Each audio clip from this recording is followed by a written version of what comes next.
నిన్న లియోగాడు ఎంత పని చేసిందంటే ఎవరికన్నా చెప్పుకునేది ఏమన్నా ఉందా? ఎవరైనా మీ ఇంట్లో కూడా ఇలాంటి సిజ్జులు ఉంటే గనక వాటి దగ్గర క్రాకర్స్ కానీ మందులు కానీ మన పెద్దవాళ్ళు వేసుకునే మందులు కానీ కింద పెట్టకండి. అవి తీసుకెళ్ళి ఈ కేక్ పైన పెట్టి వెలిగిస్తాం కదా క్రాకర్స్ లాగా, అది తీసుకెళ్ళి అటుపక్కన ఇటుపక్కన నవ్వులేసి పొడుం చేసేసి మొత్తం నోట్లో పెట్టేసుకుని తినేసి నిన్న నాకు చుక్కలు చూపించింది. నిన్న 3800 బిల్లు వేసాడు ఆయన, ఆ డాక్టర్. ఇది మామూలుగా ఇలా నాకు 3 చెరువులు నీళ్ళు తాగిచ్చింది. ముంత పగలగొట్టి, నేను ఎన్ని బాధల్లో ఉన్నా సరే ముంత పగలగొట్టల, దేవుడి కోసం అని ఉంచాయి. గుణదలు వెళ్దాం, కానుక వేద్దాం, అక్కడ ఉన్న వాళ్ళందరికీ, లేని వాళ్ళందరికీ ఏమన్నా ఫుడ్ అన్నా పెట్టిద్దాం ఆ డబ్బులతో కానికేసి అనుకున్నా. ఇది ఇంతలో ఏం చేసింది అనుకున్నారు? ఎక్కడ లేని పనులన్నీ చేస్తుంది మలియమ్మ.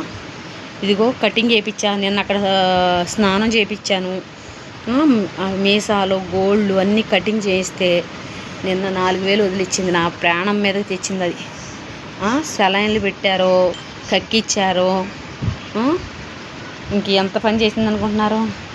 ప్రాణం మీదకి తీసుకొచ్చేసింది. ఇట్టో లియో, సరే నేను ఆచి వెళ్ళిపోతున్నాను, నువ్వు ఉండు. ఇక్కడ ఉంటావా? నేను ఆచి వెళ్ళిపోతాను, నువ్వు ఉండు. ఉంటావుగా? ఉంటావా ఉండవా? నేను వెళ్ళిపోతున్నాను, నువ్వు ఉండు. ఇదిగో ఇది ఎంత పొరుపు అయితే, ఈ పొరుపుని ఏం చేసిందో తెలుసా? పన్ను కట్టుకుని నేను 50,000 పెట్టి పరుపు కుట్టించుకుని వస్తే గుంటూరులో, దాన్ని ఏ రకంగా చేసిందో చూడండి. దాన్ని ఆ రకంగా చేసేసింది. ఏది మనశ్శాంతి ఉంచట్లే, ఏ వస్తువుని నన్ను నిద్రపోనియట్లేదు. నాకు ఏదైనా నరకమే దీంతో. నాకు ఎన్ని బాధలున్నా నా బాధలను మర్చిపోతున్నాను దీనివల్ల అనుకుని దీన్ని పెంచుతుంటే ఇది సర్వనాశనం చేసేస్తుంది నన్ను. సగం అప్పులైంది దీనికోసమే. సిజ్జుల్ని పెంచారంటే మీకు వెనకమాల ఆస్తులు ఉండాలి, ఆస్తులు ఉంటేనే పెంచండి. ఎందుకంటే దాన్ని ఏ టయాన్ని ఎట్లా వేసుకుపోవాలో మీకు తెలియదు. ఇదంతా నరకం చూపించింది నాకు. మళ్ళీ అమ్మమ్మ దగ్గర ఉండదు, నేను ఉండాలి. నేనుంటే ఉంటుంది. నేను ఆచల్తానంటే నా వెనకమాల వస్తుంది.